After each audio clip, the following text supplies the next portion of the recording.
Hey everyone, Mr. Sujano here, your source for gaming, tech, emulation, and open source news. Let's get started. Alright, to kick things off, we're talking about Nintendo Switch emulation with Hydra, which is an experimental Nintendo Switch emulator for macOS. And Hydra just got a brand new update. So at the time of filming, version 0.2.0 is the latest update, and with this update are some game compatibility improvements. They say here, Hollow Knight no longer deadlocks and gets in-game, although with some minor graphical issues. Human Fall Flat gets in-game, but has corrupted textures and flickering sky.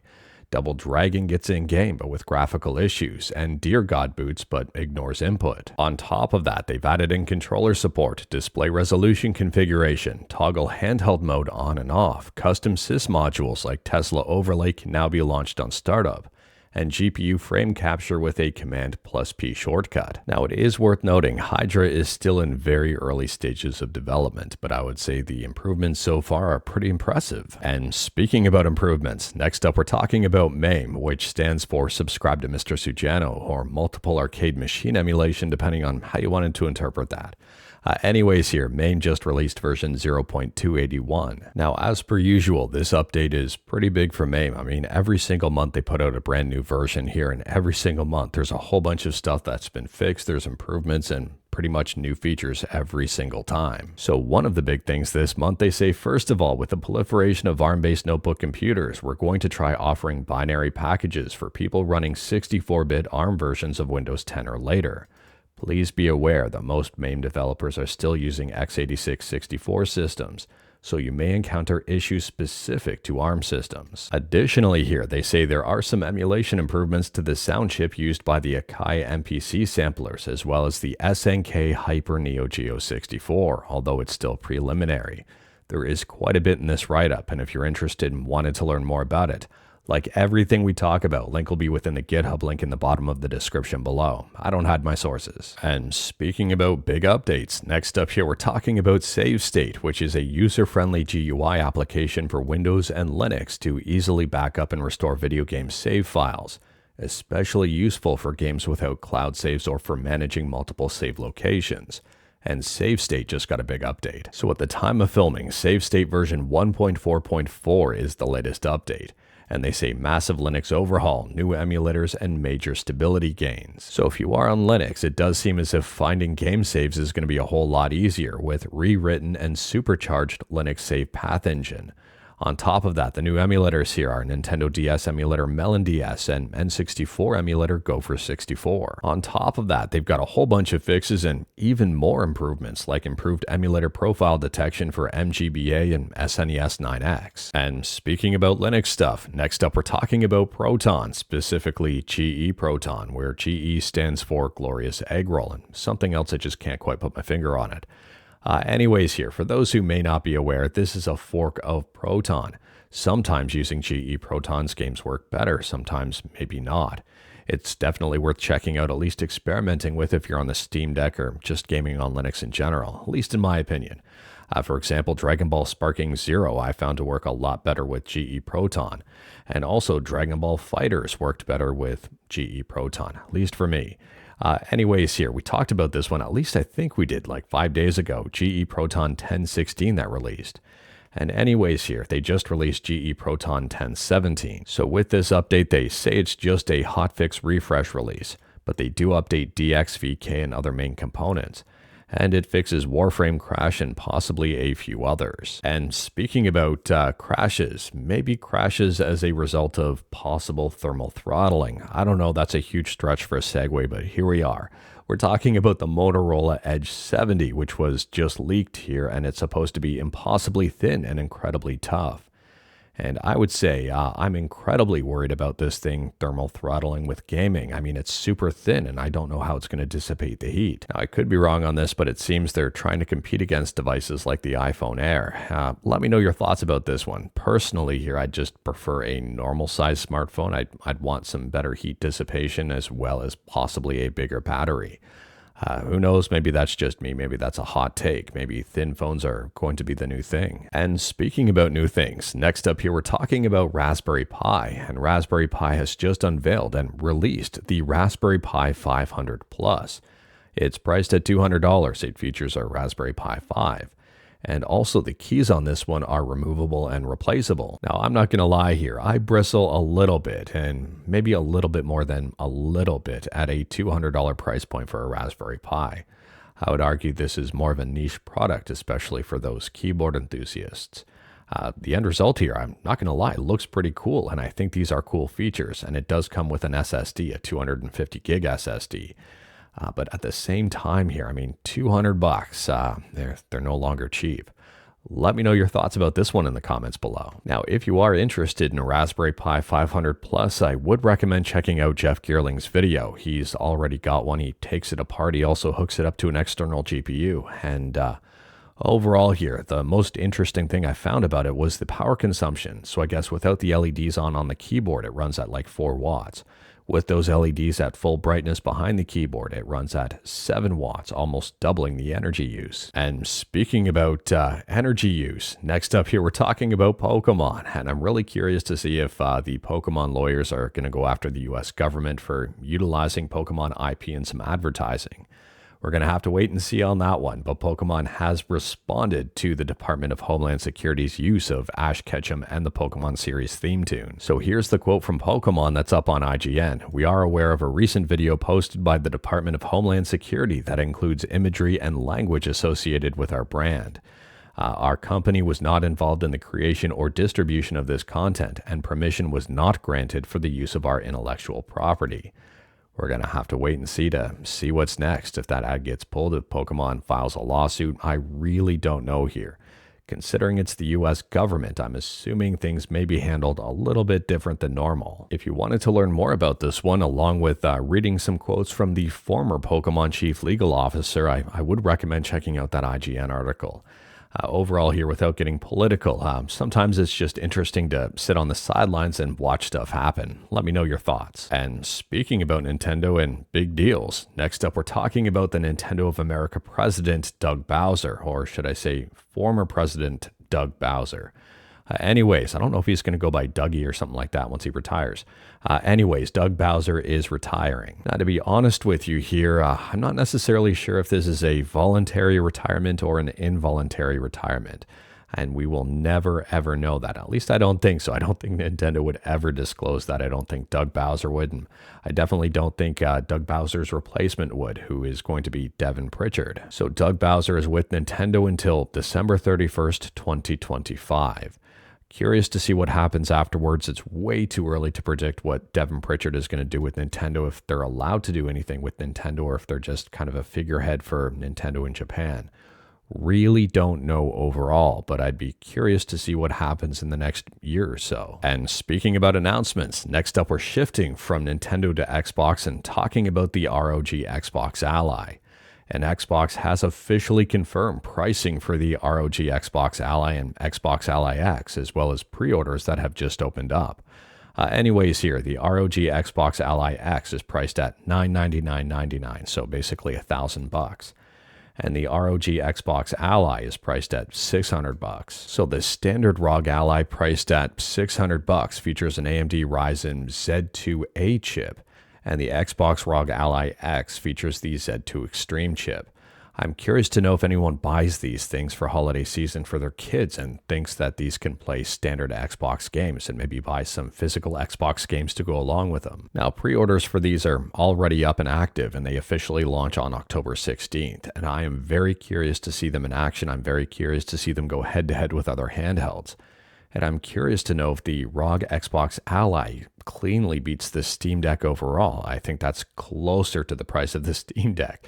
But for $1,000 here, or at least $600, let me know your thoughts about the price point and the apparent capabilities. And speaking about new releases of stuff, next up we're talking about a brand new version of the PS5 Pro that's being reported. I guess the product code for this one is CFI 7100. Unfortunately, I don't exactly know what this is going to be overall, but the storage on this one does seem to be the same as the existing PS5 Pro. I'm very curious to see. I'm saying that a lot. I'm very curious, but I'm a curious person in general. I'm curious to see if performance will be better than the existing PS5 Pro. Now, unfortunately, this article here is the only detail I have about this, and it's been translated to English. So there may be some translation issues as well. I really don't know. The only things that seem to be certain are the price remaining the same, thankfully, and the storage remaining the same, the storage not dropping. No idea on the overall performance. Don't know if this is going to be a regional exclusive or what. However, what we do know here is that I guess PlayStation 5 is the most successful generation in PlayStation history. At least that is the current claim. Let me know your thoughts about that. Next up here, we're talking about Street Fighter 6 and a really weird collaboration. So yesterday we talked about how Palworld was collaborating with Ultra Kill. Today we find out that Street Fighter 6 is collaborating with Banshee's Last Cry. Now, I don't know a whole lot about Banshee's Last Cry, but I guess it was a visual novel released for the Super Famicom back in 1994. To me, this is a very obscure and weird collaboration overall, but I'm curious to see what happens. And from my understanding as well, Banshee's Last Cry was released for iOS back in 2014. And speaking about collabs, kinda. I mean, it's a desktop environment collabing with an OS, and it's by the same people. Anyways, here we're talking about System 76. And to me, this is super exciting because PopOS 24.04 LTS and also Cosmic are now in beta. Now, it is worth noting Cosmic Desktop Environment and PopOS are currently in beta, so there may be bugs and issues that aren't necessarily smoothed over just yet. But if you like to be on the latest and greatest and on the cutting edge and possibly something out of alpha, this might be worth checking out. And speaking about OS updates, next up we're talking about Steam. And SteamOS version 3.7.15, The Sound of Silence, has just released. So with this update, there's a bunch of fixes and improvements and new features depending on which version of the Steam Deck you have. So they fixed power and clock limits sometimes getting reset after sleep.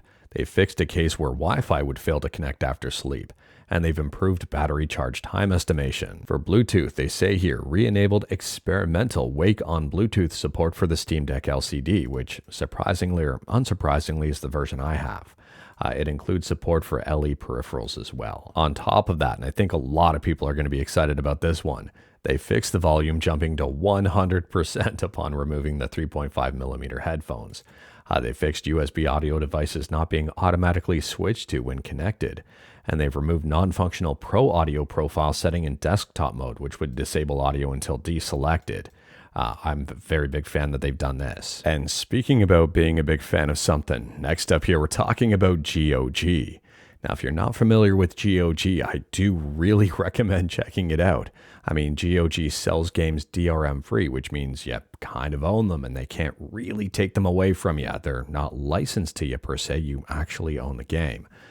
Anyways here, GOG is celebrating its 17th anniversary, and what better way to celebrate it than have a pretty big sale and a really cool announcement. So in addition to the relatively huge sale they're having almost across the board because of their anniversary, they've announced that Claire Obscure Expedition 33 is now available on GOG, and it's currently 10% off. Now, it is worth noting these prices are in Canadian dollars, but the 10% off applies to both the standard and deluxe editions of the game. And speaking about games and the way you play them, next up here we're talking about Xiaomi, which has just unveiled the 17 Pro and 17 Pro Max.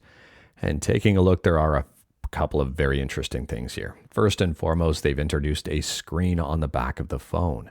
And I think this would be super handy for content creators. I mean, I do a lot of filming with my smartphone, and one of the problems is if I want to use the good cameras, I can't really see what I'm focusing in on. I can't see if the camera is focused in on me, focused in on the background, or just somewhere else entirely. I don't even know if it's pointed centered on me. I have to do my best and then take a look at the footage afterwards and sometimes refilm stuff. And that's one of the big reasons why I use the DJI Osmo Pocket 3 for when I'm filming outdoors. Anyways here, this would be really awesome overall to be able to see exactly what you're filming. But the second interesting thing about this is that it's got a special cover to play video games with. And I'm wondering, why the heck would you want to play video games on the small screen on the back of the phone as opposed to the really nice screen on the front of the phone? I mean, maybe I'm out in left field, maybe I'm off base on this one. It's just, maybe that's a hot take, but I don't think so. I mean, why would you use this view? It doesn't seem like it's optimal at all, and it seems like it's fairly small. It's so weird to me. I don't know why you just wouldn't use the front of the frickin' phone. Let me know your thoughts and check out the Notebook Chuck article for more information on this phone and this special case and this setup. And speaking about hardware, next up we're talking about mini PCs, and Minisforum has just announced the MS-S1 Max, which features the Ryzen AI Max Plus 395, which is no joke of a CPU. But it starts at $2,299, so $2,300 with a regular price of $2,879. Now, I don't know about you, but I am a huge fan of what AMD is doing here with that Ryzen AI Max Plus 395. I think it's no joke, and I think a lot of people won't even need a discrete GPU if they've got one of these things. I think the integrated graphics is extremely strong. I guess it depends on how you like to play your games and how much you wanted to spend on a GPU. But if you're looking at like a 3060 or something like that, a laptop GPU, or a 4060 laptop GPU, I think the Ryzen AI Max Plus 395 trades blows with it in terms of overall frame rates.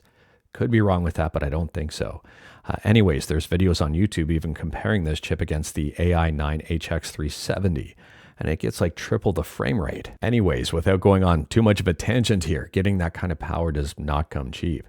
And this Minisforum Minis PC that was just announced, I would argue is really not cheap either.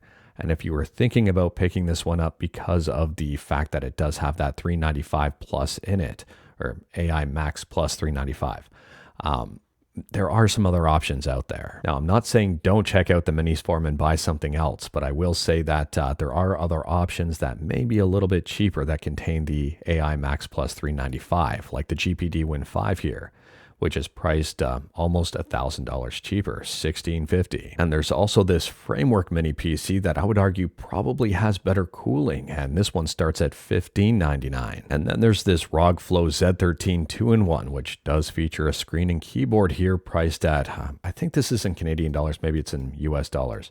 But anyways, it's priced in the ballpark of the non-discounted price of that Minisforum. Now, it's worth noting I'm not knocking Minisforum as a whole. I mean, I'm rocking the AI X1 255 as my daily driver right now because it's quieter and powerful enough, close enough to my laptop, that I find this to be up to the task for just keeping in one place and using, and it's a fraction of the price. Now, it's not anywhere near as powerful as that 395, but at the same time here, I'm going to be reviewing this one fairly soon, and this features an AI9HX370. Again, a fraction of the price, fraction of the frame rate, you could argue, 1/3 of the frame rate. But at the same time here, I mean, at what point is this price in the build your own PC territory? Let me know. And on a quick side note here, if you're wondering why I'd be taking a look at the AI9HX370, the big reason here is that, from my understanding, the performance of this should be comparable to the Z2 Extreme. And I'd be really curious to see what that means in a mini PC form factor, and especially at this price point, less than other areas where I've seen it. Let me know your thoughts. And speaking about PCs and PC manufacturers, next up here, we're talking about MSI. And listen to this headline over on Video Cards. Gaming laptops moderators warn of MSI marketing bots flooding threads on Reddit. So heading on over to Reddit, specifically Reddit Gaming Laptops, and well, here's the post that's garnering quite a bit of attention. This brand, from my understanding this brand means MSI, is hijacking our recommendation posts, and here's why we're fighting back. And it does seem they've been in contact with Gamers Nexus. I could be wrong with that because of the /s. But I'm assuming that this will be looked into. On top of that, taking a look at the sticky comment here, and it appears they have come with receipts. So overall, I find this super unfortunate. They even posted over on Reddit Asus ROG. Just really interesting overall. I don't want to say I'm surprised. Not necessarily MSI being involved, but or arguably MSI being involved. But just in general, I mean, in the VPN world, I would say this stuff is all over the place. I mean, even Jared's text says, is it weird I knew it would be MSI before fully reading the thread? Let me know your thoughts about this one in the comments below, and I'm very curious to see what unfolds from here. And speaking about brands and seeing what happens in the future, next up here, we're talking about a game that's popped up on Steam here that hasn't released just yet. The date is coming soon. And it's called Habbo Hotel Origins. I'm not familiar with this developer or publisher. Now, to be honest with you, I don't know if this is real or if it's fake, if it's going to see the light of day or what. I'm assuming that since it's up on Steam, it has been reviewed in some capacity. Could be wrong here. It is listed as coming soon. I don't know the release date. I don't know the price. And I don't know if the pool has been opened. And speaking about opening stuff, like opening a door to a brand new career, there we go. Or opening yourself up to a brand new career, whatever here. Anyways, if you're into game development and into that kind of thing and into Kojima Productions, it does appear on the Kojima Productions website that they're looking for a whole bunch of people here, from AI programming to 3D rendering and even more. Now, I did take a look, and it does seem that all of the locations are in Japan, and I don't think any of these are remote locations. So I guess if you're not in Japan right now and you're thinking of relocating and needed a job, or if you've recently relocated and needed a job and you're in the games industry, maybe this is worth checking out. I've got no idea. But anyways, that is all I've got for you in this one. Straight to the point, all stuff and no fluff. We talked about a bunch today. Feel free to discuss anything we talked about in the comments below. If you like this video, leave a like. If you didn't like this video, leave a like. Hit that subscribe button. Check out my other videos. Don't tempt fate. Save your state.